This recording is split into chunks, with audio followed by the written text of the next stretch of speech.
ಇವತ್ತಿನ ವಿಡಿಯೋದಲ್ಲಿ ನಾನೊಂದು ಕಾಂಪ್ಲೆಕ್ಸ್ ಆಗಿರುವ, ಕಾಂಪ್ಲಿಕೇಟೆಡ್ ಆಗಿರುವ ಮತ್ತು ಕಾಂಟ್ರವರ್ಷಿಯಲ್ ಆಗಿರುವ ವಿಷಯದ ಮೇಲೆ ನನ್ನ ಹಾನೆಸ್ಟ್ ಆಗಿರುವ ಅಭಿಪ್ರಾಯವನ್ನು ಹೇಳುವನಿದ್ದೇನೆ. ನಿಮ್ಮಲ್ಲಿ ಬಹಳಷ್ಟು ಜನ ಕಮೆಂಟ್ ಬಾಕ್ಸಲ್ಲಿ ಸರ್ ಲಿಂಗಾಯತರು ಹಿಂದೂಗಳಲ್ಲ ಈ ಒಂದು ಸ್ಟೇಟ್ಮೆಂಟ್ನ ಮೇಲೆ ನಿಮ್ಮ ಒಪಿನಿಯನ್ ಏನು, ನಿಮ್ಮ ಕ್ಲಾರಿಫಿಕೇಶನ್ ಏನು ಅನ್ನೋದನ್ನು ದಯವಿಟ್ಟು ತಿಳಿಸಿ ಅಂತೇಳಿ ಕಮೆಂಟ್ ಮಾಡಿದ್ರಿ. ಇನ್ನೂ ಕೆಲವೊಂದಿಷ್ಟು ಜನ ಸರ್ ನೀವು ಹೊಸ ಲಿಂಗಾಯತ ಧರ್ಮಕ್ಕೆ ಸಪೋರ್ಟ್ ಮಾಡ್ತೀರಾ ಅಥವಾ ಇಲ್ವಾ ಅಂತೇಳೇನು ಕೇಳಿದ್ರಿ. ಅದಕ್ಕೂ ಕೂಡ ಉತ್ತರವನ್ನು ಕೊಡುವೆ. ಇನ್ನೂ ಕೆಲವೊಂದಿಷ್ಟು ಜನ ಪ್ರಗತಿಪರ ಮರಾಠರು ಪ್ರಾರಂಭಿಸ್ತಾ ಇರುವ ಶಿವಧರ್ಮಕ್ಕೆ ನಿಮ್ಮ ಬೆಂಬಲ ಇದೆನಾ, ಅದಕ್ಕೆ ಸಪೋರ್ಟ್ ಮಾಡ್ತೀರಾ ಅಂತೆಲ್ಲ ಪ್ರಶ್ನೆಗಳನ್ನು ಕೇಳಿದ್ದೀರಾ. ಇಷ್ಟೆಲ್ಲಕ್ಕೂ ಕೂಡ ನಾನು ಇವತ್ತಿನ ವಿಡಿಯೋದಲ್ಲಿ ಹಾನೆಸ್ಟ್ ಆಗಿರುವ ಉತ್ತರವನ್ನು ಕೊಡುವೆ. ಯಾರಿಗೆ ಸ್ವಂತ ಬ್ರೇನ್ ಇಲ್ವೋ, ಯಾರಿಗೆ ಮೆಚುರಿಟಿ ಇಲ್ವೋ, ಯಾರು ಅಂಧಭಕ್ತರಾಗಿದ್ದೀರೋ ಅವರು ಈ ವಿಡಿಯೋ ನೋಡೋಕೆ ಹೋಗ್ಬಿಡಿ. ನಿಮಗೂ ಇದಕ್ಕೂ ಯಾವುದೇ ಸಂಬಂಧ ಇಲ್ಲ. ಸೊ ಫಸ್ಟ್ ಕ್ವಶನ್ ಏನಪ್ಪ ಅಂತಂದರೆ, ಲಿಂಗಾಯತರು ಹಿಂದೂಗಳಲ್ಲ. ಹೌದು, ಲಿಂಗಾಯತರು ಹಿಂದೂಗಳಲ್ಲ, ಇದಕ್ಕೆ ನನ್ನ ಸಮ್ಮತಿ ಇದೆ. ಇದು ನನ್ನ ಸ್ಟೇಟ್ಮೆಂಟ್ ಅಲ್ಲಪ್ಪ. ಮತ್ತೆ ಇದು ಯಾರ ಸ್ಟೇಟ್ಮೆಂಟ್ ಅಪ್ಪ ಅಂತಂದರೆ, ಲಿಂಗಾಯತರಲ್ಲಿ ಬರುವ ಎಲ್ಲ ಪ್ರಗತಿಪರ ಚಿಂತಕರು, ಪ್ರಗತಿಪರ ರೈತರು, ಪ್ರಗತಿಪರ ಬಿಸ್ನೆಸ್ ಮ್ಯಾನ್ಗಳು, ಲಿಂಗಾಯತರಲ್ಲಿರುವ ವಿದ್ಯಾವಂತರು, ಲಿಂಗಾಯತರಲ್ಲಿರುವ ಬುದ್ಧಿವಂತರು, ಲಿಂಗಾಯತರಲ್ಲಿರುವ ಮಠಾಧೀಶರು, ಲಿಂಗಾಯತರಲ್ಲಿರುವ ಸ್ವಾಮೀಜಿಗಳು, ಲಿಂಗಾಯತರಲ್ಲಿರುವ ಧರ್ಮಗುರುಗಳು, ಲಿಂಗಾಯತರಲ್ಲಿರುವ ಜಗದ್ಗುರುಗಳು ಮತ್ತು ಲಿಂಗಾಯತರಲ್ಲಿರುವ ಕೆಲವೊಂದಿಷ್ಟು ರೈಟರ್ಗಳು ಇದನ್ನು ಪ್ರತಿಪಾದಿಸ್ತಾ ಇದ್ದಾರೆ. ಲಿಂಗಾಯತರು ಹಿಂದೂಗಳಲ್ಲ ಅಂತ ಅವ್ರು ಹೇಳಿದ್ದಾರೆ. ಸೊ ಇದನ್ನು ನಾನು ಒಪ್ಪುಗೊಳ್ಳುವೆ. ಇನ್ನು ಎರಡನೇ ಪ್ರಶ್ನೆ ಏನಿತ್ತು, ನೀವು ಹೊಸ ಲಿಂಗಾಯತ ಧರ್ಮಕ್ಕೆ ಸಪೋರ್ಟ್ ಮಾಡ್ತೀರಾ ಅಂಥೇಳಿ. ನಾನು ಒಂದು ಸಣ್ಣ ಕಂಡೀಷನ್ನ ಮೇರೆಗೆ ಹೊಸ ಲಿಂಗಾಯತ ಧರ್ಮಕ್ಕೆ 100% ಸಾಥನ್ನು ಕೊಡುವೆ, ಸಪೋರ್ಟ್ ಮಾಡುವೆ, ಯಾವುದೇ ಡೌಟ್ ಇಲ್ಲ. ಒಂದು ಕಂಡೀಷನ್ ಇದೆ, ಅದನ್ನು ಕೊನೆಗೆ ಹೇಳುವೆ. ಯಾಕೆ ಲಿಂಗಾಯತರು ಹಿಂದೂಗಳಲ್ಲ ಅನ್ನೋದಕ್ಕೆ ನಾನು ಕೆಲವೊಂದಿಷ್ಟು ಕಾರಣಗಳನ್ನು ಕೊಡುವೆ. ಆ ಕಾರಣಗಳನ್ನು ಕೊಡೋದಕ್ಕಿಂತ ಮುಂಚೆ ನಾವು ಈ ಹಿಂದೂಯಿಸಮ್ನ ಬಗ್ಗೆ ತಿಳ್ಕೊಳ್ಳೋದು ಅವಶ್ಯಕವಾಗಿದೆ. ಈ ಹಿಂದೂ ಅನ್ನೋದಿದೆಯಲ್ಲ, ಇದು ಫಸ್ಟ್ ಆಫ್ ಆಲ್ ಯಾವುದೇ ಧರ್ಮನೇ ಅಲ್ಲ. ಹೌದು, Hinduism is not a religion, it is just a way of living. Hindu ಅನ್ನೋದು ಯಾವುದೇ ಒಂದು ಧರ್ಮವಲ್ಲ, ಇದೊಂದು ಜೀವನ ಶೈಲಿ ಆಗಿದೆ. ಮತ್ತು ಇದನ್ನು ಕೇಳಿದ ನಂತರ ಅಂಧಭಕ್ತರಿಗೆ ಉರಿಯೋಕ್ಕೆ ಸ್ಟಾರ್ಟ್ ಆಗುತ್ತೆ. ಏನು ಮಾಡೋದು ಪಾಪ, ಅವರಿಗೆ ಸ್ಕೂಲು ಕಾಲೇಜು ಓದೋಕ್ಕೆ ಬುಕ್ಸು ಫಾಲೋ ಮಾಡೋಕ್ಕೆ ಒಳ್ಳೆಯ ಸಂಗತಿಗಳು ಏನೂ ಇರಲ್ಲ. ಬರೀ ಜಾತಿ ಧರ್ಮ ದ್ವೇಷ ಹಬ್ಬಿಸ್ತಾ ಹೋಗ್ತಾ ಇರ್ತಾರೆ. ಸೊ ಅವ್ರು ನಾವೆಲ್ಲ ಹೇಳಿದರೆ ಕೇಳಲ್ಲಪ್ಪ, ಅವರ ಮಿಸ್ಟರ್ ಬಿ ಹೇಳಿದರೆ ಅವ್ರು ಕೇಳ್ತಾರೆ. ಅದಕ್ಕಾಗಿ ಅವರ ಮಾತುಗಳನ್ನೇ ನಾನು ಒಂದು ಸರ್ತಿ ನಿಮಗೆ ಕೇಳಿಸುವೆ, ಕೇರ್ಫುಲ್ ಆಗಿ ಕೇಳಿಸ್ಕೊಳ್ಳಿ. सुप्रीम कोर्ट के जजमेंट के अनुसार हिंदू ये रिलीजन नहीं है, हिंदू ये वे ऑफ लाइफ है. आप रिलीजन में चले गए, हम सुप्रीम कोर्ट के जजमेंट के हिसाब से चलते हैं. सुप्रीम कोर्ट के जजमेंट के हिसाब से हिंदू ये वे ऑफ लाइफ है. और उसमें न बुद्ध को इतराज़ है, न सिख को इतराज़ है. इतना ही नहीं, आज भी केरल में हमारे ईसाई संप्रदाय ऐसे हैं जो इसी प्रकार से जीवन जीते हैं. ये आप डिस्क्रिमिनेट करते हैं, हम नहीं करते हैं. नहीं, मगर आपके मैनिफेस्टो में तो सिर्फ हिंदूज का रेफरेंस था. हम हिंदू रेफरेंस जो करते हैं वो सुप्रीम कोर्ट के जजमेंट के हिसाब से करते हैं, वे ऑफ लाइफ के रिलीजन के हिसाब से नहीं करते. So the reference to Hindus in the manifesto we have nothing to, we don't believe that. हम मानने को तैयार नहीं, हिंदू रिलीजन है, हम मानने को तैयार नहीं है. Hindu is a way of life. ಮಾನ್ಯನೀಯ ಪ್ರಧಾನಮಂತ್ರಿಗಳೇ ಹೇಳ್ತಾ ಇದ್ದಾರೆ, ಹಿಂದೂ ಅನ್ನೋದೊಂದು ಧರ್ಮವೇ ಅಲ್ಲ, ಅದೊಂದು ಜಸ್ಟ್ ಜೀವನ ಪದ್ಧತಿ ಆಗಿದೆ. ಮತ್ತು ಸುಪ್ರೀಂ ಕೋರ್ಟು ಇದೇ ಹೇಳಿದೆ ಅಂತೇಳಿ ಅವರು ಹೇಳ್ತಾ ಇದ್ದಾರೆ. ಸೊ ನೀವು ಪ್ಲೀಸ್ ಅಂಧಭಕ್ತರು ಇದನ್ನು ನಂಬೋದು. ಸೊ ನಾನಂತೂ ಬಸವಣ್ಣನವರನ್ನು ಫಾಲೋ ಮಾಡುವೆ. ನಿಜವಾದ ವಿಶ್ವಗುರು ಯಾರಾದರೂ ಇದ್ದರೆ ಅದು ವಿಶ್ವಗುರು ಬಸವಣ್ಣನವರು ಅಷ್ಟೇ. ಸೊ ನಾನು ಬಸವಣ್ಣನವರನ್ನು ಓದ್ಕೊಂಡಿರುವೆ, ಸ್ವಲ್ಪನಾದರೂ ನನಗೆ ಅರ್ಥ ಆಗಿದ್ದಾರೆ. ಅದರಲ್ಲಿ ಎಷ್ಟು ಅರ್ಥ ಆಗಿದೆನೋ ಅದರ ಮೂಲಕ ನನಗೆ ತಿಳಿದು ಬಂದ ವಿಚಾರ ಏನಪ್ಪ ಅಂತಂದರೆ, ನಾವು ಲಿಂಗಾಯತರು ಹಿಂದೂಗಳಲ್ವೇ ಅಲ್ಲ. ಹೇಗೆ ಸಿಖ್ಖರು, ಜೈನರು, ಪಾರ್ಸಿಗಳು, ಕ್ರಿಶ್ಚಿಯನ್ನರು ಬೇರೆ ಧರ್ಮನೋ, ಬುದ್ಧಿಸ್ಟರು ಬೇರೆ ಧರ್ಮನೋ, ಅದೇ ರೀತಿ ನಾವು ಲಿಂಗಾಯತರು ಕೂಡ, ನಮ್ಮದು ಕೂಡ ಸೆಪರೇಟ್ ಆಗಿರುವ ಧರ್ಮವಾಗಿದೆ, ಬೇರೆ ಧರ್ಮವಾಗಿದೆ. ನಾವು ಕೂಡ ಹಿಂದೂಗಳಲ್ಲ. ಸೊ ಹೆಂಗೆ ಬೇರೆ ಈಗ ಜೈನರಿಗೆ ಸ್ವತಂತ್ರವಾದ ಅಸ್ತಿತ್ವ ಇದೆಯೋ, ನಮಗೂ ಕೂಡ ಸ್ವತಂತ್ರವಾದ ಅಸ್ತಿತ್ವ ಇದೆ. ಸೊ ಅವರಿಗೆ ನೀವು ಒಂದು ಅಲ್ಪಸಂಖ್ಯಾತರ ಒಂದು ದರ್ಜೆಯನ್ನು ಕೊಟ್ಟಿದ್ದೀರಾ ಅಂತಂದರೆ, ಸ್ವತಂತ್ರ ಧರ್ಮದ ಸ್ಥಾನಮಾನವನ್ನು ಕೊಟ್ಟಿದ್ದೀರಾ ಅಂತಂದರೆ, ನಾವು ಕೂಡ ಸ್ವತಂತ್ರ ಧರ್ಮದ ಸ್ಥಾನಮಾನ ಕೇಳೋದ್ರಲ್ಲಿ ಮತ್ತು ನಮಗೂ ಕೂಡ ಅಲ್ಪಸಂಖ್ಯಾತ ವರ್ಗಕ್ಕೆ ಸೇರಿಸಿ ಅನ್ನೋದರಲ್ಲಿ ಯಾವುದೇ ತಪ್ಪಿಲ್ಲ. ಸೊ ನಾವು ನಮ್ಮ ಹಕ್ಕನ್ನು ಕೇಳ್ತಾ ಇದ್ದೀವಿ. ನಮಗೆ ಬ್ರಾಹ್ಮಣ್ಯದ ಒಂದು ಏನು ತಾರತಮ್ಯ ಇದೆನೋ, ನಾವಷ್ಟೇ ಇರಬೇಕು, ನೀವು ಅಲ್ಲೇ ಕೆಳಗಡೆನೆ ಬಿದ್ದಿರಬೇಕು, ನೀವೆಲ್ಲರೂ ನೀಚರು ಅಂತೇಳಿ ನೀವೇನು ನಮಗೆ ಎಲ್ಲದರಲ್ಲೂ ತೋರಿಸ್ತಿರಲ್ಲ. ಜಾಬ್ನಲ್ಲಿ, ಬಿಸ್ನೆಸ್ಸಲ್ಲಿ, ಸ್ಟಾರ್ಟಪ್ಪಲ್ಲಿ, ಧಾರ್ಮಿಕ ವಿಚಾರಗಳಲ್ಲಿ, ರಾಜಕೀಯದಲ್ಲಿ ಎಲ್ಲದರೂ ಕೂಡ ನಮ್ಮನ್ನು ತುಳಿತಿರಲ್ಲ. ಅದು ಬೇಡಾಗಿದೆ ನಮಗೆ. ಮನುವಾದಿಗಳ ಸಿಸ್ಟಮ್ ಬೇಡಾಗಿದೆ ನಮ್ಗೆ. ಬರೀ ಲಿಂಗಾಯತರಿಗಷ್ಟೇ ಅಲ್ಲ, ಯಾರಿಗೂ ಕೂಡ ಬೇಡಾಗಿದೆ ಇದು. ಸೊ ನಮಗೆ ಬೇಕಾಗಿಲ್ಲಪ್ಪ. ನಾವು ನಮ್ಮ ಹಕ್ಕನ್ನು ಕೇಳ್ತಾ ಇದ್ದೀವಿ, ನಾವು ಸ್ವತಂತ್ರ ಧರ್ಮವನ್ನು ಕೇಳ್ತಾ ಇದ್ದೀವಿ, ನಾವು ಸ್ವತಂತ್ರರಾಗಿದ್ದೇವೆ. ಇನ್ನು ಯಾಕೆ ಲಿಂಗಾಯತರು ಈ ಹಿಂದೂಗಳಿಂದ ಭಿನ್ನ, ಯಾಕೆ ಲಿಂಗಾಯತರು ಹಿಂದೂಗಳಲ್ಲ, ಯಾಕೆ ಲಿಂಗಾಯತ ಒಂದು ಸೆಪರೇಟ್ ಧರ್ಮ ಅನ್ನೋದಕ್ಕೆ ಕೆಲವೊಂದಿಷ್ಟು ಕಾರಣಗಳು ಇಂತಿವೆ. ನಂಬರ್ 1, ಲಿಂಗಾಯತ ಒಂದು ಅವೈದಿಕ ಧರ್ಮ. ಈ ಹಿಂದೂ ಧರ್ಮ ಇದೆಯಲ್ಲ, ಸುಳ್ಳು ಶಾಸ್ತ್ರ, ಗೊಳ್ಳು ಪುರಾಣ, ಜಾತೀಯತೆ, ಒಂದು ಬ್ರಾಹ್ಮಣರು ಶ್ರೇಷ್ಠರು, ಕ್ಷತ್ರಿಯರು, ಶೂದ್ರರು, ನಾವಲ್ಲೇ ಕೆಳಗೆ ಇರಬೇಕು, SC ST OBC ಅವರು, ಮತ್ತು ನಮಗೇನು ಲಿಂಗಾಯತರಿಗೇನು ಬ್ರಾಹ್ಮಣರ ಸ್ಥಾನಮಾನಗಳೇನು ಕೊಟ್ಟಿಲ್ಲ ಹಿಂದೂ ಧರ್ಮದಲ್ಲಿ. ಸೊ ನಮ್ಮನ್ನು ಕೂಡ ಶೂದ್ರರಲ್ಲೇ ಇಟ್ಟಿದ್ದಾರೆ. ಇದನ್ನೆಲ್ಲ ವಿರೋಧಿಸಿ ಬಸವಣ್ಣನವರು ಒಂದು ಹೊಸ ಧರ್ಮವನ್ನು ಸ್ಥಾಪನೆ ಮಾಡಿದ್ರು.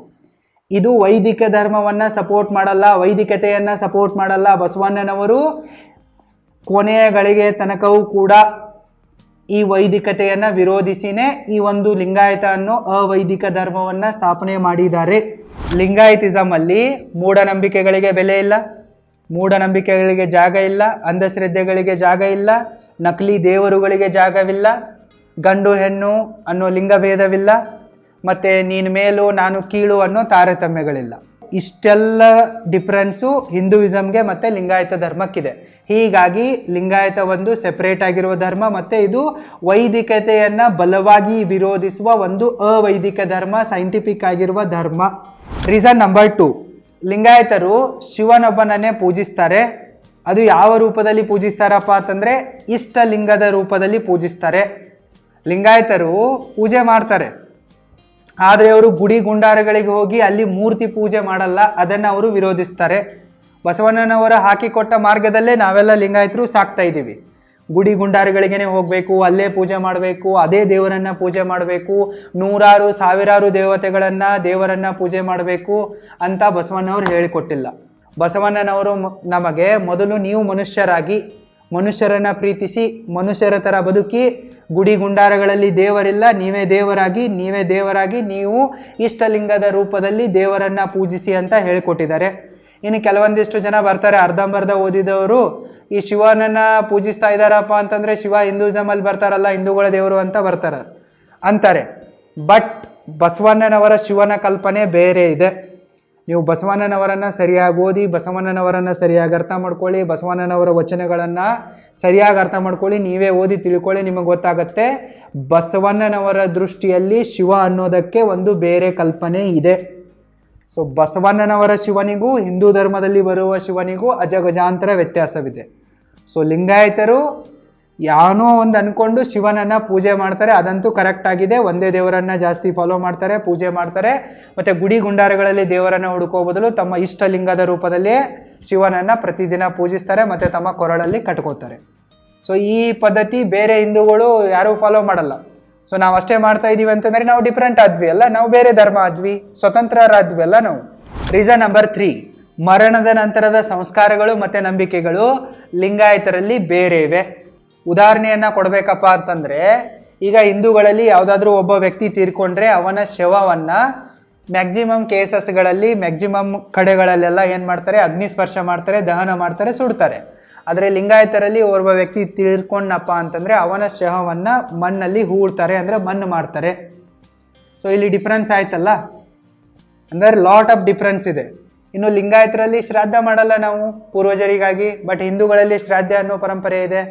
ಇದ್ದಾಗ ಎಂದು ಅವರಿಗೆ ಊಟಕ್ಕೆ ಹಾಕಲ್ಲ, ಇದ್ದಾಗ ಎಂದು ಅವರನ್ನು ಪ್ರೀತಿಯಿಂದ ನೋಡಲ್ಲ, ಇದ್ದಾಗ ಎಂದು ಹಿರಿಯರ ಸೇವೆ ಮಾಡಲ್ಲ, ಸತ್ ಮೇಲೆ ಅವ್ರು ನಮಗೆ ದೆವ್ವವಾಗಿ ಕಾಟ ಕೊಡ್ತಾರೆ ಅಂತೇಳಿ ಅದಕ್ಕೆ ನಾವು ಕಾಗೆಗಳಿಗೆ ಅದಿಟ್ಟೆ ಇದಿಟ್ಟೆ ಪಿಂಡ ಇಟ್ಟೆ ಅಂತ ಹಿಂದೂಯಿಸಮಲ್ಲಿ ಮಾಡ್ತಾರೆ. ಬಟ್ ನಾವು ಲಿಂಗಾಯತರಲ್ಲಿ ಆಲ್ಮೋಸ್ಟ್ ಆಲ್ ಮಾಡಲ್ಲ. ನಾವು ಪ್ರಗತಿಪರ ಲಿಂಗಾಯತರಂತೂ ಶ್ರಾದ್ದವನ್ನು ಫಾಲೋ ಮಾಡಲ್ಲ. ಮರಣದ ನಂತರದ ವಿಚಾರಧಾರೆಗಳು ಸಂಸ್ಕಾರಗಳು ಕೂಡ ನಮ್ಮಲ್ಲಿ ಬೇರೆ ಇವೆ ಲಿಂಗಾಯತರಲ್ಲಿ. ಮತ್ತು ಇನ್ನು ನಾವು ಲಿಂಗಾಯತರು ಪುನರ್ಜನ್ಮದಲ್ಲಿ ವಿಶ್ವಾಸ ಇಡಲ್ಲ. ನಾವು ಸತ್ ಮೇಲೆ ಮತ್ತೆ ಹುಟ್ಟಿ ಬರ್ತೀವಿ, ಸ್ವರ್ಗಕ್ಕೆ ಹೋಗ್ತೀವಿ, ನರಕಕ್ಕೆ ಹೋಗ್ತೀವಿ, ಸತ್ ಮೇಲೆ ನಮಗೆ ಅಲ್ಲಿ ನರಕದಲ್ಲಿ ಟಾರ್ಚರ್ ಆಗುತ್ತೆ ಅನ್ನೋದ್ರ ಮೇಲೆ ನಾವು ನಂಬಿಕೆ ಇಡಲ್ಲ.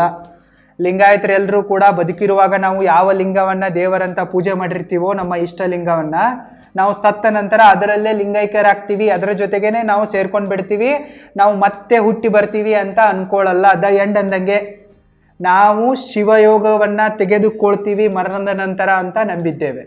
ಸೊ ಇಲ್ಲಿ ಕೂಡ ಡಿಫ್ರೆನ್ಸ್ ಆಯ್ತಲ್ಲ. ಸೊ ನಾವಿಲ್ಲಿ ಬದುಕುವಾಗಲೂ ಕೂಡ ಸಿಕ್ಕಾಪಟ್ಟೆ ಡಿಫ್ರೆನ್ಸ್ ಇವೆ ಲಿಂಗಾಯತರಿಗೂ ಮತ್ತು ಹಿಂದೂಗಳಿಗೂ. ಇನ್ನು ನಾವು ಪೂಜಿಸುವ ಮೆಥಡ್ನಲ್ಲಿಯೂ ಕೂಡ ಬೇರೆ ಥರ ಡಿಫ್ರೆನ್ಸ್ ಇವೆ, ಆಹಾರ ಪದ್ಧತಿಯಲ್ಲಿ ಡಿಫ್ರೆನ್ಸ್ ಇವೆ, ವಿಚಾರದಲ್ಲಿ ಡಿಫ್ರೆನ್ಸ್ ಇವೆ. ಇನ್ನು ಸತ್ತ ನಂತರದ ಸಂಸ್ಕಾರಗಳು, ಆಚರಣೆಗಳು, ನಂಬಿಕೆಗಳು ಅದರಲ್ಲೂ ಕೂಡ ಡಿಫ್ರೆನ್ಸ್ ಇವೆ. ಹೀಗಾಗಿ ಲಿಂಗಾಯತರು ಹಿಂದೂಗಳೆಲ್ಲ ಸೆಪರೇಟ್ ಧರ್ಮ ನಮ್ಮದು. ರೀಸನ್ ನಂಬರ್ 4, ಬಸವಣ್ಣನವರು ನಮಗೆ ಒಂದು ಸ್ವತಂತ್ರವಾಗಿರುವ ಧರ್ಮವನ್ನು ಈ ಲಿಂಗಾಯತ ಧರ್ಮದ ರೂಪದಲ್ಲಿ ಕೊಟ್ಟಿದ್ದಾರೆ. ಬಸವಣ್ಣನವರು ಏನು ಮಾಡಿದ್ರು ಅಂಥೇಳಿ ಸ್ವಲ್ಪ ನೀವು ಅರ್ಥ ಮಾಡಿಕೊಂಡ್ರೆ ನಿಮಗೆ ಗೊತ್ತಾಗ್ಬಿಡುತ್ತೆ. ಬಸವಣ್ಣನವರು ಈ ಹಿಂದೂ ಅಂತ ಏನು ಒಂದು ಇವ್ರ ಧರ್ಮ ಅಂತ ಇದ್ದಾರಲ್ಲ, ಇದು ಫಸ್ಟು ಹಿಂದೂ ಧರ್ಮ ಇರಲಿಲ್ಲ, ಇದು ಬ್ರಾಹ್ಮಣರ ಧರ್ಮ ಇತ್ತು, ಬ್ರಾಹ್ಮಣ್ಯ ಇತ್ತು, ಮನುವಾದ ಇತ್ತು, ಜಾತೀಯತೆ ಇತ್ತು. ಸೊ ಇದರ ವಿರುದ್ಧವಾಗಿ ಅವರು ಬಂಡೆತ್ಬಿಟ್ರು. ಇದನ್ನು ಅವರು ಬಲವಾಗಿ ವಿರೋಧಿಸಿದರು. ವೈದಿಕ ಧರ್ಮವನ್ನು, ವೈದಿಕರನ್ನು ಬಲವಾಗಿ ವಿರೋಧಿಸಿದರು, ಜಾತಿವಾದಿಗಳನ್ನು ವಿರೋಧಿಸಿದರು. ಮತ್ತು ಈ ಜಾತಿವಾದಿಗಳು ಬರೀ ಜನರಲ್ಲಿ ಮೇಲು ಕೀಳು ಮಾಡ್ತಾ ಇರಲಿಲ್ಲ, ಗಂಡು ಹೆಣ್ಣು ಅನ್ನೋದರಲ್ಲೂ ಕೂಡ ಲಿಂಗಭೇದವನ್ನು ಮಾಡ್ತಾಯಿದ್ರು. ಸೊ ದೇವರನ್ನೋನು ಯಾವುದೇ ಜಾತಿಯನ್ನು, ಯಾವುದೇ ಧರ್ಮವನ್ನು ಹಾಕಿಕೊಟ್ಟಿಲ್ಲ, ನಿರ್ಮಿಸಿಲ್ಲ. ಸೊ ಈ ಜಾತಿಗಳನ್ನು ಮಾಡಿದವರು ಯಾರು? ಸ್ವಾರ್ಥಿ ಮನುವಾದಿಗಳು.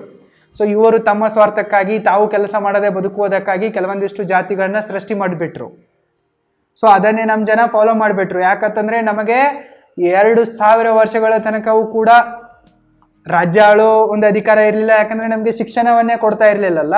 ಹೆಣ್ಮಕ್ಳಿಗೂ ಶಿಕ್ಷಣವಿರಲಿಲ್ಲ, ನಾವು ಕೆಳಜಾತಿಯವರು ಅಂತೇಳಿ ನಮ್ಮನ್ನು ತುಳಿತಾ ಇದ್ರು, ನಮಗೂ ಶಿಕ್ಷಣ ಕೊಡ್ತಾ ಇರಲಿಲ್ಲ. ಇವರಷ್ಟೇ ಕಲ್ತಿದ್ದಾರೆ, ಇವರಷ್ಟೇ ಬುದ್ಧಿವಂತರು, ಇವರು ಬ್ರಹ್ಮನ ಅಲ್ಲಿಂದ ಹುಟ್ಟಿದ್ದಾರೆ, ಇಲ್ಲಿಂದ ಹುಟ್ಟಿದ್ದಾರೆ ಅಂತೆಲ್ಲ ಜನರನ್ನು ಸುಳ್ಳು ಪುಸ್ತಕಗಳನ್ನು, ಗೊಳ್ಳು ಶಾಸ್ತ್ರಗಳನ್ನು ಬರೆದ್ಬಿಟ್ಟು ನಂಬಿಸಿಟ್ಟಿದ್ರು. ಬಟ್ ಬಸವಣ್ಣನವರು ನಮಗೆ ಹೆಂಗೆ ಬಂದರು? ಒಂದು ಬೆಳಕು ಥರ ಬಂದುಬಿಟ್ರು. ಅವರು ನಿಜವಾದ ಕ್ರಾಂತಿಕಾರಿ, ಅವರು ನಿಜವಾದ ದೇವರಂತಂದರೆ ಅವರೇ. ನಾವೆಲ್ಲ ಇಲ್ಲಿ ಕೋಟ್ಯಾಂತರ ಜನ ಸಾಯ್ತಾ ಇದ್ವಲ್ಲ, ನಮ್ಮನ್ನು ಬದುಕಿಸಿದ ಮಹಾತ್ಮ ಅವರು, ಜಗಕ್ಕೆ ಜ್ಯೋತಿಯವರು. ಸೊ ಅವರು ಇದನ್ನೆಲ್ಲ ವಿರೋಧಿಸಿದರು. ಸೊ ಜನರಲ್ಲಿ ಸಮಾನತೆಯನ್ನು ತರುವುದಕ್ಕಾಗಿ, ಸಮಾಜದಲ್ಲಿ ಸಾಮರಸ್ಯವನ್ನು ಬಿತ್ತುವುದಕ್ಕಾಗಿ, ಈ ಗಂಡು ಹೆಣ್ಣು ಮೇಲು ಕೀಳುವನ್ನು ತೊಲಗಿಸುವುದಕ್ಕಾಗಿ ಅವರು ಕೆಲಸ ಮಾಡಿದರು, ಕ್ರಾಂತಿ ಮಾಡಿದರು. ಎಲ್ಲರಿಗೂ ಸರ್ವ ಸಮನಾದ ಅವಕಾಶಗಳನ್ನು ಕೊಟ್ಟರು, ಅಂತರ್ಜಾತೀಯ ವಿವಾಹಗಳನ್ನು ಮಾಡಿಸಿದ್ರು. ಸೊ ಈ ರೀತಿಯಾಗಿ ಈ ಒಂದು ಏನು ಜಾತೀಯತೆಯ ಸಿಸ್ಟಮ್ ಇರುವ ಧರ್ಮವನ್ನೇ ವಿರೋಧಿಸಿ ಬಸವಣ್ಣನವರು ಇದನ್ನು ಸ್ಥಾಪನೆ ಮಾಡಿರೋದ್ರಿಂದ ಇದೊಂದು ಕ್ರಾಂತಿಕಾರಿಯಾದ ಸ್ವತಂತ್ರವಾದ ಧರ್ಮವಾಗಿದೆ ಅನ್ನೋದನ್ನು ಎಲ್ಲರೂ ಕೂಡ ಒಪ್ಪಿಕೊಳ್ಳಲೇಬೇಕು. ಇದರಲ್ಲಿ ಎರಡು ಮಾತಿಲ್ಲ. ಸರಿನಾ? ಈಗಿರೋ ಧರ್ಮದಲ್ಲಿ ಏನು ಪ್ರಾಬ್ಲಮೇ ಇಲ್ಲಪ್ಪ ಅಂತಂದರೆ ಎಲ್ಲ ಚೆನ್ನಾಗೇ ನಡೀತಾ ಇದೆ ಅಂತಂದರೆ ಬಸವಣ್ಣನವರು ಯಾಕೆ ಕ್ರಾಂತಿ ಮಾಡ್ತಾ ಇದ್ರು? ಬಸವಣ್ಣನವರು ಯಾಕೆ ನಮಗೆ ಲಿಂಗಾಯತ ಧರ್ಮವನ್ನು ಕೊಡ್ತಾ ಇದ್ರು? ಕೊಡ್ತಾನೆ ಇರಲಿಲ್ಲ. ಸರಿ ತಾನೇ? ಸೊ ಈ ರೀತಿ ಸ್ವಲ್ಪ ಯೋಚಿಸಿ, ನಿಮಗೆ ಅರ್ಥ ಆಗುತ್ತೆ. ರೀಸನ್ ನಂಬರ್ 5 ಆ್ಯಂಡ್ ಲಾಸ್ಟ್, ಬ್ರಿಟಿಷರು ಮಾಡಿದ ವಸಾಹತುಶಾಹಿ ಜನಗಣತಿಯಲ್ಲಿ ಅಂದರೆ ಕೊಲೋನಿಯಲ್ ಸೆನ್ಸಸ್ನಲ್ಲಿ ಕೂಡ ಲಿಂಗಾಯತರನ್ನು ಅವರು ಹಿಂದೂಗಳಂತೇಳಿ ಕನ್ಸಿಡರ್ ಮಾಡಿಲ್ಲ. 100-150 ವರ್ಷದ ಹಿಂದೆಯೇ ಲಿಂಗಾಯತರನ್ನು ಸೆಪರೇಟ್ ಅಂತೇಳಿ ಬ್ರಿಟಿಷರು ಕೂಡ ಕನ್ಸಿಡರ್ ಮಾಡಿದ್ದಾರೆ. ಸೊ ಅವರ ಜನಗಣತಿಯಲ್ಲಿ ಲಿಂಗಾಯತರಿಗೆ ಅವರು ಸೆಪರೇಟ್ ಧರ್ಮದ ಸ್ಥಾನಮಾನವನ್ನು ಕೊಟ್ಟಿದ್ರು ಅನ್ನೋದಕ್ಕೆ ಕೆಲವೊಂದಿಷ್ಟು ಸಾಕ್ಷ್ಯಾಧಾರಗಳು, ಪುರಾವೆಗಳು ಈಗ ಸಿಗ್ತಾ ಇವೆ. ಈ ವಿಷಯದ ಮೇಲೆ ಇನ್ನಷ್ಟು ಡೀಪ್ ಆಗಿರುವ ರಿಸರ್ಚ್ ಆಗಬೇಕು, ಇನ್ನಷ್ಟು ಆಳವಾದ ಅಧ್ಯಯನವನ್ನು ಆಗಿ ಸತ್ಯಾಂಶ ಏನಿದೆ ಅನ್ನೋದು ಹೊರಬರಬೇಕು. ಸೊ ಅವ್ರು ಯಾರು ಒಪ್ಪಿಕೊಳ್ಳೋಕೆ ಬ್ರಿಟಿಷರು ನಾವು ಸೆಪರೇಟ್ ಅಂತೇಳಿ? ಬಸವಣ್ಣನವರು 12ನೇ ಶತಮಾನದಲ್ಲೇ ನಮಗೆ ಈ ದಾರಿದ್ರ್ಯದಿಂದ ಮುಕ್ತಿಯನ್ನು ಕೊಡಿಸಿದ್ದಾರೆ. ಸೊ ಆವಾಗಲೇ ಡಿಕ್ಲೇರ್ ಆಗಿದೆ ಅದು ನಾವು ಲಿಂಗಾಯತರು ಬೇರೆ ಅಂತೇಳಿ. ಸೊ ಇಲ್ಲಿ ಮತ್ತೊಂದು ಅರ್ಥ ಮಾಡ್ಕೋಬೇಕು, ಹುಟ್ಟಿನಿಂದ ಯಾರೂ ಲಿಂಗಾಯತರಾಗಕ್ಕೆ ಸಾಧ್ಯ ಇಲ್ಲ ಅನ್ನೋದನ್ನು ನೀವು ಅರ್ಥ ಮಾಡ್ಕೋಬೇಕು. ಹುಟ್ಟಿನಿಂದ ಯಾರೂ ಲಿಂಗಾಯತರಾಗೋಕ್ಕೆ ಸಾಧ್ಯವಿಲ್ಲ. ಯಾರಿಗೆ ಬಸವಣ್ಣನವರು ಅರ್ಥ ಆಗ್ತಾರೋ, ಯಾರು ಬಸವಣ್ಣನವರು ಹಾಕಿಕೊಟ್ಟ ದಾರಿಯಲ್ಲಿ ಹೋಗ್ತಾರೋ, ಯಾರು ಬಸವ ಧರ್ಮವನ್ನು ಫಾಲೋ ಮಾಡ್ತಾರೋ ಅವ್ರು ನಿಜವಾದ ಲಿಂಗಾಯತರು. ಹುಟ್ಟಿನಿಂದ ನಾವು ಲಿಂಗಾಯತರಿದ್ದೀವಿ, ಹುಟ್ಟಿನಿಂದ ನಾವು ಗೌಡ್ರಿದ್ದೀವಿ, ಹುಟ್ಟಿನಿಂದ ನಾವು ಆದಿದ್ದೀವಿ, ಇದೀವಿ ಲಿಂಗಾಯತ ಅಂತಂದರೆ ನೀವು ಲಿಂಗಾಯತರು ಅಲ್ಲ ಅಂತಂದಂಗೆ. ಸೊ ಬಸವಣ್ಣವರಿದ್ದಾಗ ಆಲ್ಮೋಸ್ಟ್ ಆಲ್ ಎಲ್ಲ ಜನವು ಕೂಡ ಈ ಜಾತೀಯತೆಯಿಂದ ಹೊರ ಬಂದುಬಿಟ್ಟು, ಜಾತೀಯತೆಯನ್ನು ಮಾಡೋದನ್ನು ನಿಲ್ಲಿಸಿಬಿಟ್ಟು ಅಂತರ್ಜಾತೀಯ ವಿವಾಹಗಳನ್ನು ಮಾಡಿಕೊಳ್ಳೋದಕ್ಕೆ ಮುಂದಾಗಿ ಒಂದು ಕ್ರಾಂತಿಯನ್ನು ಮಾಡಿ ಸೃಷ್ಟಿಸಿದ ಧರ್ಮ ಇದು. ಸೊ ಜಾತಿಯಿಂದ ಹುಟ್ಟಿದವರು ಲಿಂಗಾಯತರಲ್ಲ, ಕರ್ಮದಿಂದ ಬಸವ ಧರ್ಮವನ್ನು ಪ್ರೀತಿಸಿ ಬಸವ ಧರ್ಮವನ್ನು ಫಾಲೋ ಮಾಡಿ ಯಾರು ಒಳ್ಳೆ ಕರ್ಮಗಳನ್ನು ಮಾಡ್ತಾರಲ್ಲ, ಬಸವ ಮಾರ್ಗದಲ್ಲಿ ಸಾಕ್ತಾರಲ್ಲ, ಅವರೆಲ್ಲರೂ ಕೂಡ ಲಿಂಗಾಯತರೇ ಅಂದಂಗೆ. ಸೊ ಹೀಗಿರುವಾಗ ಲಿಂಗಾಯತ ಅನ್ನೋದೊಂದು ಬೇರೆ ಧರ್ಮನೇ ಇದೆ, ಸ್ವತಂತ್ರ ಧರ್ಮ ಇದೆ. ಸೊ ಇಷ್ಟೆಲ್ಲ ಸಂಗತಿಗಳ ಆಧಾರದ ಮೇಲೆ ನಾವು ಲಿಂಗಾಯತರು ಹಿಂದೂಗಳಲ್ಲ ಅಂತೇಳಿ ನಾವು ಧೈರ್ಯವಾಗಿ ಹೇಳ್ತೀವಿ. ಇದು ತುಂಬಾ ಸಿಂಪಲ್ ಆಗಿರುವ ವಿಷಯ ಇದೆ, ಇದರಲ್ಲಿ ಏನೂ ಕಾಂಪ್ಲೆಕ್ಸ್ ಇಲ್ಲ. ಬಟ್ ಬ್ರಾಹ್ಮಣರ ಸಿಸ್ಟಮ್ ಇದೆಯಲ್ಲ, ಅದು ಅಳಗಾಡ್ತಾ ಇದೆ. ಜೈನರು ಸೆಪ್ರೇಟಾಗಿ ಹೋಗ್ಬಿಟ್ರು, ಸಿಖ್ರು ಸೆಪ್ರೇಟಾಗಿ ಹೋಗ್ಬಿಟ್ರು, ಮತ್ತು SC/ST ಅವರು ಕೂಡ ಇಲ್ಲಿ ಏನು ಅವರಿಗೆ ಅವಮಾನ ಆಗ್ತಾ ಇದೆ, ಇಲ್ಲಿ ಯಾವುದೇ ಸೌಲಭ್ಯಗಳು ಸಿಗ್ತಾ ಇಲ್ಲ ಅಂತೇಳಿ ಅವರೆಲ್ಲ ಬೌದ್ಧ ಧರ್ಮಕ್ಕೆ ಹೋಗ್ಬಿಟ್ರು. ಅಂಬೇಡ್ಕರ್ ಅವರು ಅವರಿಗೆ ಬೌದ್ಧ ಧರ್ಮವನ್ನು ತೋರಿಸಿದ್ದಾರೆ, ಬೌದ್ಧ ಧರ್ಮಕ್ಕೆ ಹೋಗೋದ್ರಲ್ಲಿ ತಪ್ಪಿಲ್ಲ. ಇನ್ನು ಕೆಲವೊಂದಿಷ್ಟು ಜನ ಕ್ರಿಶ್ಚಿಯನ್ ಧರ್ಮಕ್ಕೆ ಹೋಗಿದ್ದಾರೆ, ಅಲ್ಲಿ ಕೂಡ ಏನು ತಪ್ಪಿಲ್ಲ. ಸೊ ಇವರಿಗೆಲ್ಲ ಕೂಡ ಸಿಗ್ತಾ ಇವೆ ಅಂತಂದರೆ, ಸ್ಥಾನಮಾನಗಳು ಸಿಗ್ತಾ ಇವೆ, ಅವರು ಹೋಗಿದ್ದಾರೆ ಅಂತಂದರೆ ಇಲ್ಲಿ ಬ್ರಾಹ್ಮಣರ ರಾಜಕೀಯ ವ್ಯವಸ್ಥೆ, ಬ್ರಾಹ್ಮಣರ ಒಂದು ಹಿಡಿತ ಇದೆಯಲ್ಲ ಅದು ಅಲಗಾಡ್ತಾ ಇದೆ. ಸೊ ಅದು ಅಲಗಾಡಿತಪ್ಪ ಅಂತಂದರೆ ಅವರ ಅಸ್ತಿತ್ವ ಇಲ್ಲ ಅನ್ನೋದು ಅವ್ರಿಗೆ ಚೆನ್ನಾಗಿ ಗೊತ್ತಿದೆ. ಸೊ ಅದಕ್ಕಾಗಿ ಅವರು SC ST OBCಗಳು ಲಿಂಗಾಯತರು ಎಲ್ಲರೂ ಹಿಂದೂಗಳೇನೆ, ನೀವು ಹಿಂದೂಗಳೇನೆ ಅಂತೇಳಿ ನಮ್ಮ ತಲೆಯಲ್ಲಿ ಈ ಜಾತಿಯ ಧರ್ಮದ ವಿಷಯವನ್ನು ತುಂಬಿಟ್ಟು ನಮ್ಮಲ್ಲೇ ಕಚ್ಚಾಡಿಕೊಂಡು ಸಾಯೋ ಥರ ಮಾಡ್ತಾರೆ. ನಾವಿಲ್ಲಿ ಬೀದಿ ಹೆಣಗಳಂತೆ ಸಾಯ್ತೀವಿ. ನಮಗೇನು ಉದ್ಯೋಗ ಇಲ್ಲ, ಸರಿಯಾದ ಶಿಕ್ಷಣ ಇಲ್ಲ, ನಮಗೆ ಅನಾರೋಗ್ಯ ಬಂದರೆ ಸರಿಯಾಗಿ ಟ್ರೀಟ್ಮೆಂಟಿಗೆ ಆಸ್ಪತ್ರೆಗಳಿಲ್ಲ. ಬಿಸ್ನೆಸ್ ಮಾಡ್ತೀವಿ ಅಂತಂದರೆ ನಮಗೆ ಪರ್ಟಿಕ್ಯುಲರ್ ಆಗಿ ಜಾತೀಯತೆ ಮಾಡ್ತಾರೆ, ಲೋನ್ಗಳನ್ನು ಶಾಂಕ್ಷನ್ ಆಗದೇ ಇರೋ ಥರ ತಡಿತಾರೆ. ಸ್ಟಾರ್ಟಪ್ ಇಂಡಿಯಾದಲ್ಲೂ ಕೂಡ ಅದೇ ಹಗರಣ ನಡೀತಾ ಇದೆ. ಹಾಸ್ಪಿಟಲ್ ಇಂಡಸ್ಟ್ರಿಯಲ್ಲಿ ಕೂಡ ಇವ್ರದ್ದೇ ದರ್ಬಾರು. ಎಲ್ಲ ಕಡೆ ಕೊಳತು ನಾರ್ತಾ ಇದೆ ಇವ್ರ ಸಿಸ್ಟಮು. ಸೊ ಈ ಕೊಳತು ನಾರ್ತಾ ಇರುವ ಸಿಸ್ಟಮಲ್ಲಿ ನಮಗಂತೂ ಯಾರಿಗೂ ಇರೋಕ್ಕೆ ಇಷ್ಟ ಇಲ್ಲ. ಸೊ ಅದಕ್ಕಾಗಿಯೇ ಈ ನಮ್ಮ ಧರ್ಮದ ಸ್ವಾಮೀಜಿಗಳು ಏನು ಮಾಡ್ತಾ ಇದ್ದಾರಲ್ಲ, ಇದಕ್ಕೆ ನಾವು ಪೂರ್ಣ ಬೆಂಬಲವನ್ನು ಕೊಡ್ತೀವಿ. ಸೊ ಲಿಂಗಾಯತ ಒಂದು ಹೊಸ ಧರ್ಮ ಮಾಡ್ತಾ ಇದ್ದೀರಲ್ಲ, ಅದಕ್ಕೆ 100% ಸಪೋರ್ಟ್ ಮಾಡ್ತೀವಿ. ನಾವೆಲ್ಲರೂ ಲಿಂಗಾಯತರು. ಬಟ್ ಕಂಡೀಷನ್ ಏನಪ್ಪ ಅಂತಂದರೆ ಒಂದೇ ಒಂದು, ನೀವು ಲಿಂಗಾಯತರಲ್ಲಿರುವ ಒಡುಕನ್ನು ಫಸ್ಟ್ ಸರ್ವನಾಶ ಮಾಡಬೇಕು. ಈ ಲಿಂಗಾಯತರಲ್ಲಿ ಏನು ಈ ಹಿಂದೂಯಿಸಮ್ನ ಅನುಸಾರವಾಗಿ 52 ಜಾತಿಗಳು ಹಾಕ್ಕೊಂಡು ಕೂತೀವಲ್ಲ, ಇದನ್ನು ಮೊದಲು ನೀವು ಒಡಕನ್ನು ನೀಗಿಸಬೇಕು. ಸೊ ಈ ಒಡಕನ್ನು ನೀಗಿಸಿದೆ ಲಿಂಗಾಯತ ಒಂದು ಹೊಸ ಧರ್ಮ ಅಂತಂದ್ಬಿಟ್ಟು ನೀವು ವೀರಶೈವ ಎಲ್ಲ ಲಿಂಗಾಯತ ಅಂತ ಮಾಡ್ಕೊಂಡ್ಬಿಟ್ಟು ಮತ್ತಿಲ್ಲಿ ಸ್ವಾಮಿಗಳು ಶ್ರೇಷ್ಠ ಅಂದ್ಬಿಟ್ರೆ ನೀವು ಬಸವಣ್ಣರ ವಿರುದ್ಧವಾಗಿ ಹೋದಂತೆ. ಸೊ ವೀರಶೈವ ಲಿಂಗಾಯತ ಅನ್ನೋ ಬದಲಿ ನಿಮಗೆ ಬರೀ ಲಿಂಗಾಯತ ಅಂತ ಅನ್ನೋಕೆ ಏನು ದಾಡಿ ಆಗ್ತಾ ಇದೆ ಅನ್ನೋದು ಕೂಡ ಇಲ್ಲಿ ಡೌಟ್ಫುಲ್ ಆಗಿರುವ ಒಂದು ನಡೆಯಾಗಿದೆ ಎಲ್ಲರದ್ದು ಕೂಡ. ಸೊ ಯಾಕೆ ವೀರಶೈವ ಲಿಂಗಾಯತ ಅನ್ಬೇಕು? ಬರೀ ಲಿಂಗಾಯತ ಅಂತಂದರೆ ಏನು ತಪ್ಪಾಗತ್ತೆ ಅದರಲ್ಲಿ? ಸೊ ಇಲ್ಲಿ ಏನಾಗ್ತಾ ಇದೆ, ಬರೀ ಲಿಂಗಾಯತ ಅಂತಂದರೆ ಸ್ವಾಮಿಗಳ ವರ್ಚಸ್ವ ಕಮ್ಮಿ ಆಗ್ತಾ ಇದೆ ಅನ್ನೋದು ಅವರ ಒಂದು ಭಯ ಇದೆ. ಸೊ ಈಗ ಎಲ್ರಿಗೂ ಕೂಡ ಗೊತ್ತಿರುವಂತೆ ಲಿಂಗಾಯತ ಧರ್ಮದಲ್ಲಿ ಬರುವ ಮತ್ತೆ ವೈದಿಕರು ಯಾರಪ್ಪ ಅಂತಂದರೆ ಬರೀ ಸ್ವಾಮೀಜಿಗಳೇ, ಮತ್ತು ಅದು ಕೂಡ ಒಂಥರ ಬ್ರಾಹ್ಮಣರಾದಂಗೆ ಆದ್ರಲ್ಲ. ಸೊ ಮತ್ತು ನೀವು ಇರೋ ಧರ್ಮಕ್ಕೆ ಮತ್ತು ಹೊಸ ಧರ್ಮಕ್ಕೆ ಏನು ವ್ಯತ್ಯಾಸ ಆಯಿತು? ಸೊ ಒಂದು ಹೊಸ ಧರ್ಮ ಮಾಡ್ತಾ ಇದ್ದೀರಪ್ಪ ಅಂತಂದರೆ, ಬಸವಣ್ಣನವರ ಹೆಸರಲ್ಲಿ ಮಾಡ್ತಾ ಇದ್ದೀರಪ್ಪ ಅಂತಂದರೆ ಅದಕ್ಕೆ ಬಸವ ಲಿಂಗಾಯತ ಅಂತ ಹೆಸರಿಡಿ. ಇದು ಕರೆಕ್ಟ್ ಆಗಿರುವ ಒಂದು ಹೆಸರದು. ಇಲ್ಲ ಅಂತಂದರೆ ಜಸ್ಟ್ ಲಿಂಗಾಯತ ಅಂತ ಇಟ್ಬಿಡಿ. ಸೊ ಲಿಂಗಾಯತ ಅಂತಂದರೆ ಅದರಲ್ಲಿ ಯಾವುದೇ ಉಪಜಾತಿಗಳು ಇರಬಾರ್ದು. ಸೊ ಯಾರ್ಯಾರು ಲಿಂಗಾಯತವನ್ನು ಫಾಲೋ ಮಾಡಿಬಿಟ್ಟು ಬಸವಣ್ಣನವರನ್ನು ಪೂಜಿಸಿ ಫಾಲೋ ಮಾಡಿ ಬರ್ತಾ ಇದ್ದಾರಲ್ಲ, ಅವ್ರಿಗೆಲ್ರಿಗೂ ಕೂಡ ಲಿಂಗ ದೀಕ್ಷೆ ಕೊಡಿ. SC ST ಅವರಿಗೂ ಕೊಡಿ, OBC ಅವರಿಗೂ ಕೊಡಿ, ಬೇರೆ ಧರ್ಮದವರು ಬರ್ತೀನಿ ಅಂತಂದರೆ ಅವ್ರಿಗೂ ಕೊಡಿ. ಒಬ್ಬ ಮುಸ್ಲಿಂ ರಾಜ ಲಿಂಗಾಯತನಾಗಿದ್ದಪ್ಪ ಅಂತಂದರೆ ಅವ್ರು ಬರ್ತಾರೆ ಅಂತಾರೆ, ಅವ್ರಿಗೆ ಕೊಡಿ. ಸೊ ಯಾರ್ಯಾರು ಬಸವಣ್ಣನವರ ಐಡಿಯಾಲಜಿಯನ್ನು ಇಷ್ಟಪಟ್ಟು ಬರ್ತಾರಲ್ಲ ಅವರೆಲ್ಲರಿಗೂ ಲಿಂಗ ದೀಕ್ಷೆಯನ್ನು ಕೊಡಿ. ಮತ್ತು ಒಂದು ಸರ್ತಿ ಲಿಂಗ ದೀಕ್ಷೆ ಕೊಟ್ರಪ್ಪ ಅಂತಂದರೆ ಮತ್ತೆ ಇಲ್ಲಿ ಜಾತಿಗಳು ಹುಟ್ಕೋಬಾರ್ದಲ್ಲಿ. ಸೊ ಲಿಂಗಾಯತ ಅನ್ನೋದು ಒಂದೇ ಧರ್ಮ ಇರಬೇಕು, ಲಿಂಗಾಯತ ಅನ್ನೋದೇ ಒಂದೇ ಜಾತಿ ಇರಬೇಕು. ಸೊ ಮತ್ತೆ ಅದರಲ್ಲಿ ನಾವು ಪಾಟೀಲ್ಗಳು ಬರ್ತೀವಿ, ಗೌಡ್ರು ಬರ್ತೀವಿ, ಪಂಚಮಸಾಲಿ ಬರ್ತೀವಿ, ಬನಜಿಗರು ಬರ್ತೀವಿ, ದೀಕ್ಷಿತರು ಬರ್ತೀವಿ. ಸೊ ಇದೆಲ್ಲ ಬೇಕಾಗಿಲ್ಲ. ಸೊ ಇದರಲ್ಲಿ ಮತ್ತೆ ಉಪಜಾತಿಗಳು ಹುಟ್ಕೋಬಾರ್ದು. ಸೊ ಉಪಜಾತಿ ಹುಟ್ಕೋತಪ್ಪ ಅಂತಂದರೆ ಏನು ಪ್ರಾಬ್ಲಮ್ ಸಾಲ್ವ್ ಮಾಡ್ದಂಗೆ ಆಯ್ತು, ನೀವು ಏನು ಒಗ್ಗಟ್ಟಾದಂಗೆ ಆಯಿತು, ಏನು ಹೊಸ ಧರ್ಮ ಮಾಡ್ದಂಗೆ ಆಯಿತು. ಮತ್ತು ಬಸವಣ್ಣನವರೇ ಅಂತರ್ಜಾತೀಯ ಮತ್ತು ಅಂತರ್ಧರ್ಮದ ವಿವಾಹಗಳಿಗೆ ಸಪೋರ್ಟ್ ಮಾಡಿಬಿಟ್ಟು ಮೇಲು ಕೀಳು ಜಾತೀಯತೆ ಮೂಢನಂಬಿಕೆ ಮೌಢ್ಯಗಳನ್ನು ಲಿಂಗಭೇದವನ್ನೆಲ್ಲ ವಿರೋಧಿಸಿ ಒಂದು ಹೊಸ ಧರ್ಮ ಕಟ್ಟಿರುವಾಗ, ಸೊ ನೀವು ಇಷ್ಟೆಲ್ಲ ಒಡಕುಗಳು ಇರೋದನ್ನೇ ಮತ್ತೆ ಒಂದು ಶ್ರೇಷ್ಠ ಧರ್ಮ ಅಂತೇಳಿ ನೀವು ತೇಪೆ ಹೆಚ್ಚಿಬಿಟ್ಟು ಅದನ್ನು ಮಾಡಿದರೆ ಇದು ಬಸವಣ್ಣನವರಿಗೆ ಮಾಡ್ತಾ ಇರುವ ಒಂದು ದೊಡ್ಡ ಅನ್ಯಾಯ ಆಗತ್ತೆ, ದ್ರೋಹ ಆಗತ್ತೆ. ಸೊ ವಂಚನೆ ಮಾಡ್ದಂಗೆ ಆಗತ್ತೆ. ಇದು ಇಟ್ ಈಸ್ ನಾಟ್ ರೈಟ್ ಅನ್ನೋದು ನನ್ನ ಒಂದು ಪರ್ಸ್ನಲ್ ಒಪಿನಿಯನ್ ಆಗಿದೆ. ನಾನು ಸರಿನೂ ಇರ್ಬೋದು, ನಾನು ತಪ್ಪು ಇರ್ಬೋದು. ಸೊ ನೀವು ನನ್ನನ್ನು ಜಡ್ಜ್ ಮಾಡಿ, ಕಮೆಂಟ್ ಮಾಡಿ. ಸೊ ಬೈಗುಳಗಳನ್ನು ಹಾಕುವ ಅರ್ಹತೆ ಯಾರಿಗೂ ಕೂಡ ಇಲ್ಲ. ಸೊ ಹೆಲ್ದಿಯಾಗಿರುವ ಡಿಸ್ಕಷನ್ಗಳನ್ನು ಮಾಡಿ. ಸರಿನಾ? ಸದ್ಯಕ್ಕೆ ಹೆಂಗಾಗಿಬಿಟ್ಟಿದೆಯಪ್ಪ ಅಂತಂದರೆ ನಮ್ಮ ಜನ ರೋಷ್ ಹೋಗಿಬಿಟ್ಟಿದ್ದಾರೆ. ಸರಿಯಾದ ಎಜುಕೇಷನ್ ಸಿಗ್ತಾ ಇಲ್ಲ, ಕಲ್ತರೂ ಕೂಡ ಜಾಬ್ ಸಿಗ್ತಾ ಇಲ್ಲ, ಜಾಬ್ ಸಿಕ್ಕರೂ ಮದುವೆ ಆಗ್ತಾ ಇಲ್ಲ. ಒಂದು ಹುಡುಗಿನ ಇಷ್ಟಪಟ್ಟಿದ್ದೀನಿ ಅಂತಂದರೆ ಅವಳು ನಮ್ಮ ಲಿಂಗಾಯತರಲ್ಲೇ ಇದ್ದಾಳೆ ಅಂತಂದರೂ ಕೂಡ ಅವ್ರು ಬೇರೆ ಜಾತಿ ಇದೆ ಅಂತೇಳಿ ಅವ್ರ ತಂದೆ ತಾಯಿಗಳು ಮದುವೆ ಆಗಕ್ಕೆ ಬಿಡಲ್ಲ. ಸೊ ನೂರಾರು ಸಾವಿರಾರು ಸಮಸ್ಯೆಗಳಾಗ್ಬಿಟ್ಟಿವೆ, ಬದುಕೋದು ಕಷ್ಟ ಆಗಿದೆ. ಸೊ ನೀವು ಹಿಂದೂ ಧರ್ಮದಲ್ಲಿಯೂ ಕೂಡ ಎಲ್ಲ ಜಾತಿಗಳನ್ನು ತೆಗಿತೀನಿ ಅಂತಂದರೆ ನಾವು ಹಿಂದೂ ಸ್ವಾಮಿಗಳು ಯಾರ್ಯಾರಿದ್ದೀರಲ್ಲ, ಸೊ ಹಿಂದೂ ಮಠಗಳು ಬ್ರಾಹ್ಮಣರು ಯಾರ್ಯಾರಿದ್ದೀರಲ್ಲ, ಅರ್ಚಕರು ಇರಬಹುದು, ನೀವು ಬ್ರಾಹ್ಮಣ ಮಠಾಧೀಶರು ಇರಬಹುದು. ಸೊ ನಾವು ನಿಮಗೂ ಸಪೋರ್ಟ್ ಮಾಡೋಕೆ ರೆಡಿ ಇದ್ದೀವಿ. ಒಟ್ಟಿನಲ್ಲಿ ನಮಗೇನು ಬೇಕಾಗಿದೆಯಪ್ಪ ಅಂತಂದರೆ ನಾವು ಕಷ್ಟಪಟ್ಟು ಹೆಂಗೋ ಕಲ್ತಿದ್ದೀವಿ, ಹೆಂಗೋ ಉದ್ಯೋಗ ಮಾಡ್ತಾ ಇದ್ದೀವಿ. ಸೊ ಅದಕ್ಕೆ ಅವನೋ ಒಂದು ಬಂದು ಜಾತೀಯತೆ ಅಂತಾನೆ, ನೀವು ಕೆಳ ಜಾತಿಯವರು ಅದಕ್ಕೆ ನಿಮಗೆ ಸ್ಟಾರ್ಟಪ್ ಲೋನ್ ಕೊಡಲ್ಲ ಅಂತಾನೆ, ಫಂಡ್ ಹಾಕಲ್ಲ ಅಂತಾನೆ. ನೀವು ಬ್ರಾಹ್ಮಣರಿದ್ದರೆ ಜನರಿದ್ದರೆ ಮಾತ್ರ ನಿಮ್ಮ ಸ್ಟಾರ್ಟಪ್ಗಳಲ್ಲಿ ಇನ್ವೆಸ್ಟ್ ಮಾಡ್ತೀನಿ ಅಂತಾನೆ. ಇನ್ನು ನಾವು ಯಾವುದೋ ಒಂದು ಹುಡುಗಿನ ಇಷ್ಟಪಟ್ಟಿರ್ತೀವಿ, ಅವಳು ನಾವು ಬೇರೆ ಜಾತಿ ಅಂತೇಳಿ ಮದುವೆ ಆಗಲ್ಲ. ಇದನ್ನೆಲ್ಲ ನಾನೊಬ್ಬನೇ ಅನುಭವಿಸ್ತಾ ಇಲ್ಲ, ಲಕ್ಷಾಂತರ ಕೋಟ್ಯಾಂತರ ಯುವಕ ಯುವತಿಯರು ಅನುಭವಿಸ್ತಾ ಇದ್ದಾರೆ. ಇದು ನಮಗೆ ಬೇಕಾಗಿಲ್ಲ. ಸರಿನಾ? ನೀವು ಹಿಂದೂ ಅಲ್ಲಿ ಮಾಡೋದಿದೆ ಅಂತಂದರೆ ಜಾತಿಗಳಿಲ್ಲದ ಧರ್ಮವನ್ನು ಮಾಡಿಬಿಡಿ. ಮೂಢನಂಬಿಕೆಗಳಿಲ್ಲದ ಧರ್ಮವನ್ನು ಮಾಡಿಬಿಡಿ. ಅವೈಜ್ಞಾನಿಕ ಪದ್ಧತಿಗಳನ್ನೆಲ್ಲ ಸಾಯಿಸಿ ವೈಜ್ಞಾನಿಕವಾಗಿರುವ ಧರ್ಮವನ್ನು ಮಾಡಿ. ಪ್ಯೂರ್ ವೆಜಿಟೇರಿಯನ್ ಲೈಫ್ ಸ್ಟೈಲ್ ಇರುವ ಧರ್ಮವನ್ನು ಮಾಡಿ. ಅದಕ್ಕೆ ನಾವು ಸಪೋರ್ಟ್ ಮಾಡ್ತೀವಿ. ಸೊ ಜೈನಿಸಮ್ ನನಗೆ ಯಾಕೆ ಇಷ್ಟ ಆಗತ್ತಪ್ಪ ಅಂತಂದರೆ ಅಲ್ಲಿ ಪ್ಯೂರ್ ವೆಜಿಟೇರಿಯನನ್ನು ಫಾಲೋ ಮಾಡ್ತಾರೆ. ಮೂಢನಂಬಿಕೆಗಳಿಗೆ ಅಲ್ಲಿ ತೊಲಗಿಸ್ತಾ ಇದ್ದಾರೆ. ದುಡ್ಡಿದ್ರೇನೆ ದುನಿಯಾ ಅನ್ನೋದನ್ನು ಅವ್ರು ತಿಳ್ಕೊಂಡಿದ್ದಾರೆ. ಸೊ ಅವ್ನು ದಂಧೆ ಮಾಡಲಿಲ್ಲ ಅಂದರೆ, ಬಿಸ್ನೆಸ್ ಮಾಡಲಿಲ್ಲಪ್ಪ ಅಂತಂದರೆ ಅವ್ನು ಜೈನೇ ಅಲ್ಲ ಅಂದ್ಬಿಡ್ತಾರೆ ಅವರು. ಜಾಬ್ ಅನ್ನೋ ಮೆಂಟಾಲಿಟಿಗೆ ಅವರು ಅದನ್ನು ವಿರೋಧ ಮಾಡ್ತಾರೆ. ಸೊ ಅದಕ್ಕೆ ಅದರಲ್ಲಿ ಒಂದು ಸ್ವಲ್ಪ ಸತ್ಯಾಂಶಗಳು ಕಾಣಿಸ್ತವೆ. I like it. ಸೊ ಲಿಂಗಾಯತರಲ್ಲೂ ಕೂಡ ಅದೇ ವಿಚಾರಧಾರೆಗಳಿವೆ.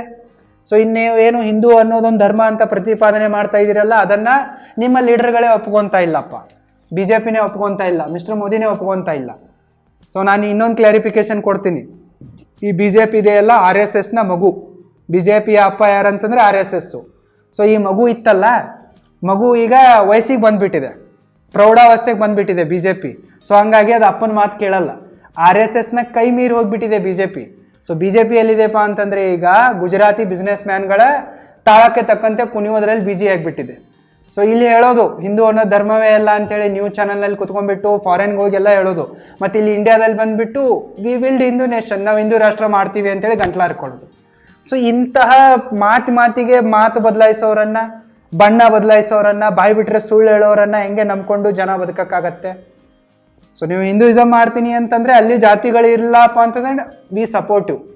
ನೀವು ಹಿಂದೂ ಧರ್ಮದಲ್ಲಿರೋ ಎಲ್ಲ ಜಾತಿಗಳನ್ನು ಸರ್ವನಾಶ ಮಾಡ್ತೀರಾ, ಮತ್ತು ನಮಗೇನು ವಂಚನೆ ಮಾಡಲ್ಲ, ನಾವು ಕೀಳು ಅನ್ನೋದನ್ನು ಪ್ರತಿ ಸಲ ನೀವು ಎತ್ತಿ ತೋರಿಸಲ್ಲ ಅಂತಂದರೆ ನಾವು ಲಿಂಗಾಯತರು ಹಿಂದೂಗಳಂತ ಅನ್ಕೋಬೋದು. ಬಟ್ ನೀವು ಪ್ರತಿ ಸಲ ನಮಗೆ ಅವಮಾನ ಮಾಡ್ತೀರಾ, ಪ್ರತಿ ಸಲ ವಂಚನೆ ಮಾಡ್ತೀರಾ, ಪ್ರತಿ ಸಲ ನೀವು ಕೀಳು ಅಂತೀರಾ, ಎಲ್ಲದರಲ್ಲೂ ಅಂತೀರಾ. ಪ್ರೀತಿಯಲ್ಲಿ, ಸ್ನೇಹದಲ್ಲಿ, ಮದುವೆ ವಿಚಾರ ಬಂದಾಗ, ನಮ್ಮ ಬಿಸ್ನೆಸ್ನ ವಿಚಾರಗಳು ಬಂದಾಗ, ಜಾಬಿನ ವಿಚಾರ ಬಂದಾಗ ಎಲ್ಲದರಲ್ಲೂ ಕೂಡ ನಮ್ಮನ್ನು ತುಳಿಯೋಕೆ ನೋಡ್ತೀರಾ. ಸೊ ಹಿಂಗಿರುವಾಗ ನಾವು ಅದನ್ನು ಎಕ್ಸೆಪ್ಟ್ ಮಾಡ್ಕೊಳ್ಳೋಕೆ ಸಾಧ್ಯವಿಲ್ಲ. ಲಿಂಗಾಯತರು ಸೆಪ್ರೇಟ್ ಧರ್ಮನೇ ಅಂದಂಗೆ. ಅದಕ್ಕಾಗಿ ನಾನು ಲಿಂಗಾಯತರು ಹಿಂದೂಗಳಲ್ಲ ಅನ್ನೋದನ್ನು ಒಪ್ಪುವೆ ಮತ್ತು ಲಿಂಗಾಯತ ಹೊಸ ಧರ್ಮಕ್ಕೆ ಸಪೋರ್ಟ್ ಮಾಡುವೆ. ಇನ್ನೊಂದು ಪ್ರಶ್ನೆ ಇತ್ತು, ನೀವು ಪ್ರಗತಿಪರ ಮರಾಠರ ಶಿವಧರ್ಮಕ್ಕೆ ಸಪೋರ್ಟ್ ಮಾಡ್ತೀರಾ ಅಂಥೇಳಿ. ಸೊ ಅವರು ಕೂಡ ಹೊಸ ಧರ್ಮ ಮಾಡ್ತಾ ಇದ್ದಾರೆ. ಇದೇ ಕಾರಣಕ್ಕೆ ಆಗಿ ಅವರು ಹಿಂದೂಯಿಸಮ್ದಿಂದ ದೂರ ಉಳಿತಾ ಇದ್ದಾರೆ. ಶಿವಾಜಿ ಮಹಾರಾಜರು ಯಾವತ್ತೂ ಕೂಡ ಹಿಂದೂ ಆಗಿ ಹೋರಾಟ ಮಾಡೇ ಇಲ್ಲ. ಸೊ ಅವ್ರು ಯಾವತ್ತಿದ್ರೂ ಕೂಡ ಬಡವರ ರಾಜ, 18 ಜಾತಿ ಎಲ್ಲ ವರ್ಗದವರ ರಾಜ ಅವರು, ರೈತರ ರಾಜ ಮತ್ತು ಮಹಿಳಾ ರಕ್ಷಣೆಗಾಗಿ ಹೋರಾಡಿದ ಏಕೈಕ ರಾಜ, ಜಗತ್ತಿನಲ್ಲಿ ಈ ಜಾತೀಯತೆಯನ್ನು, ಮನುವಾದವನ್ನು ವಿರೋಧಿಸಿ ರಾಜ್ಯಭಾರ ಮಾಡಿದ ಏಕೈಕ ರಾಜ. ಅದಕ್ಕಾಗಿಯೇ ಶಿವಾಜಿ ಮಹಾರಾಜರಿಗೆ ಅಷ್ಟು ರೆಸ್ಪೆಕ್ಟ್ ಇದೆ. ಅವರು ಸ್ವರಾಜ್ಯವನ್ನು ಕಟ್ಟಿದ್ರು, ಹಿಂದೂ ಸಾಮ್ರಾಜ್ಯವನ್ನು ಕಟ್ಟಿಲ್ಲ. ಅವರು ಹಿಂದೂಯಿಸಮನ್ನು ಶಿವಾಜಿ ಮಹಾರಾಜರು ಕೂಡ ಹೇಟೆ ಮಾಡಿದರು. ಸರಿನಾ? ಅದ್ರ ಮೇಲೆ ಮತ್ತೊಂದು ವಿಚಾರದಲ್ಲಿ ಮಾತಾಡೋಣ, ಮತ್ತೊಂದು ವಿಡಿಯೋದಲ್ಲಿ. ಸೊ ಮರಾಠರಿಗೂ ಕೂಡ ಅನ್ಯಾಯ ಆಗ್ತಾ ಇದೆ ಅಂತಲೇ ಅವರು ಶಿವಧರ್ಮ ಅಂತೇಳಿ ಹೊಸದಾಗಿ ಧರ್ಮವನ್ನು ಸ್ಥಾಪನೆ ಮಾಡ್ತಾ ಇದ್ದಾರೆ. ಅದಕ್ಕೂ ಕೂಡ ನಾನು ಸಪೋರ್ಟ್ ಮಾಡುವೆ. ಯಾಕಂದರೆ ಅವರ ಅಳಿವು ಉಳಿವಿನ ಪ್ರಶ್ನೆ ಬಂದಿದೆಯಪ್ಪ ಅಂತಂದರೆ ಮಕ್ಕಳ ಎಜುಕೇಷನು, ಮಕ್ಕಳ ಬಿಸ್ನೆಸ್ಸು, ಮಕ್ಕಳ ಮದುವೆ, ಸಂತತಿಯನ್ನು ಮುಂದುವರಿಸುವ ವಿಚಾರ ಬಂದಿದೆ ಅಂತಂದರೆ ಅವರು ಯೋಚನೆ ಮಾಡ್ತಾ ಇದ್ದಾರೆ, ಪ್ರಗತಿಪರರ ಥರ ಚಿಂತನೆ ಮಾಡ್ತಾ ಇದ್ದಾರೆ. That is right. ಸೊ ನಾವು ಲಿಂಗಾಯತರು ಯೋಚನೆ ಮಾಡಿ ಹೊಸ ಧರ್ಮ ಮಾಡ್ತಾ ಇದ್ದೀವಿ, ಇದಕ್ಕೆ ಸಪೋರ್ಟ್ ಮಾಡ್ತೀವಿ ಅಂತಂದರೆ ಮತ್ತಾರೋ ಪ್ರಗತಿಪರರಾಗಿ ಹೊಸ ಧರ್ಮ ಮಾಡ್ತಾ ಇದ್ದಾರೆ ಅಂತಂದರೆ ಅದನ್ನು ಯಾಕೆ ನಾವು ವಿರೋಧಿಸಬೇಕು? ಸರಿನಾ? ಅವರು ಶಿವಧರ್ಮ ಮಾಡ್ತಾ ಇದ್ದಾರೆ ಅಂತಂದರೆ ಅದಕ್ಕೂ ಕೂಡ ಸಪೋರ್ಟ್ ಮಾಡುವೆ. ಒಂದೇ ಒಂದು ಕಂಡೀಷನ್ ಏನಪ್ಪ ಅಂತಂದರೆ ಈ ಜಾತಿವಾದ, ಧರ್ಮವಾದ, ಭಾಷಾ ವಿವಾದ, ರಾಜ್ಯ ವಿವಾದಗಳನ್ನು ನಿಲ್ಲಿಸಿ ಮನುಷ್ಯರ ಥರ ಬದುಕಿ, ಮನುಷ್ಯರನ್ನು ಪ್ರೀತಿಸಿ. ಒಂದು ಹುಡುಗಿ ಒಂದು ಹುಡುಗ ಇಷ್ಟಪಟ್ಟಿದ್ದಾರೆ, ಮದುವೆ ಆಗ್ತೀನಿ ಅಂತಂದರೆ ಅವ್ರನ್ನ ಆಗಕ್ಕೆ ಬಿಡಿ, ಬದುಕಕ್ಕೆ ಬಿಡಿ, ಇಷ್ಟೇ ಇದೆ. ಸೊ ಬಸವಣ್ಣನವರು ಅಲ್ಟಿಮೇಟ್ಲಿ ಹೇಳಿರೋದು ಇದನ್ನೇ, ಮನುಷ್ಯರಾಗರೋ ಮನುಷ್ಯರ ಥರ ಬದುಕರು ಅಂತೇಳಿ. ಬಟ್ ನಾವು ಬದುಕ್ತಾ ಇಲ್ಲ. ಸೊ ಯಾರು ಇದಕ್ಕೆ ಪ್ರೋ ಆಗಿದ್ದೀರಲ್ಲ ಅದಕ್ಕೆ ಸಪೋರ್ಟ್ ಮಾಡ್ತೀವಿ, ಯಾರು ಇಲ್ಲಲ್ಲ ಅವರಿಂದ ನಾವು ದೂರ ಉಳಿದ್ಬಿಡ್ತೀವಿ. ನಾವೇನು ವಿರೋಧ ಮಾಡೋದು, ನಿಮ್ಮನ್ನು ಹೊಡಿಬಡಿ ಮಾಡೋದು, ಮರ್ಡರ್ ಮಾಡೋದು ಇದನ್ನೆಲ್ಲ ಅವೇನು ಮಾಡಲ್ಲ. ಅಷ್ಟೊಂದು ಕ್ರಿಮಿ ಕೀಟಗಳು ನಾವಲ್ಲ. ಸೊ ನಾವು ಪ್ರಾಣಿ ಹಿಂಸೆನೂ ಮಾಡಲ್ಲ, ಮನುಷ್ಯರ ಹಿಂಸೆನೂ ಮಾಡಲ್ಲ. ಸೊ ನಮ್ಮ ನಂಬಿಕೆಗಳ ತಕ್ಕಂತೆ ನಾವು ಬದುಕ್ತೀವಿ. ಇದಂತೂ ನನ್ನ ಹಾನೆಸ್ಟ್ ಒಪಿನಿಯನ್ ಆಗಿದೆ. ಸೊ ನಿಮಗೇನು ಅನಿಸುತ್ತೋ ನೀವು ಕಮೆಂಟ್ ಮಾಡಿ. All the very best. Thank you so much.